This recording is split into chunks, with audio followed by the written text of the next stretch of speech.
Men bilan umuman talashmang. Men haqman. Siz doim haqsiz. Siz vechni haqsiz. Siz borki tug'ma haqsiz. Men nohaqman a Makkada. Men qara, sen dokumentalniy haqsan a.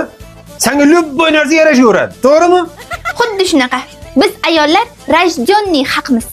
Ha, siz rajdonniy haqsiz. Qolganlar rajdonniy nohaqa. Miya emas bu. Nomiya. Yo'q, mana qarang. Ba'zida men haqman, ba'zida siz nohaqsiz. San ish qilib, ba'zi bilan vechniyni farqiga borasan? Конечно. Mana masalan, men doim haqman. Siz bo'lsa doim nohaqsiz. Biz doim nohaq. Menimcha meni bitta aybim borda, u ham bo'lsa, sen bilan shu bitta davrda tug'ilib qolganim bo'lgan. Sizni menga uylanganingiz bu dunyodagi eng katta omadingiz. Tushundingizmi? Xotin, sen ish qilib omad bilan omadsizlikni farqiga borasan, ha? Ha? Da, конечно. Axir peshanamda omad degan yozuv ko'rinmayaptimi? To'g'ri xotin. Sani omading bu hayotda kulib boqqan, lekin meni omadim yarim yo'lda baxtsiz hodisaga uchragan.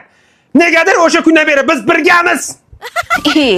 Sizchi ayol kishini omadi bilan o'ynashmang. Siz menga uylanganingizdan keyin uy oldingiz, mashina oldingiz, kattakon firmada ishlayapsiz. Yuzingizdan hamchi nur taralishni boshladi. Albatta. Sizga uylanib shunaqa ko'p narsa orttirdim. Ayniqsa mana qorincha bor. Ha? Soch to'kilyapti. Sahra mana o'ngga yaqinlashib qolgan. Nervinniman. Ha? Davlingdan aytmasa ham bo'ladi. Urilmagan joy qolmadi ukollardan. Endi dadasi, urush qurbonlarsiz bo'lmaydi degandek, kimdir jertva bo'lish kerak-ku. Shunga biz jamoamiz bilan kelishgan holda sizni tanladik. Yuksak e'tirof uchun dushiy rahmat.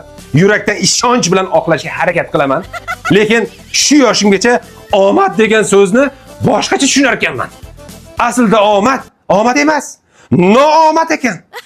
Siz men bilan yashasangiz hali ko'p narsalarni tushunib yetasiz. Axir ya, woman. O'zi Chingiz to'g'ri aytgan ekan.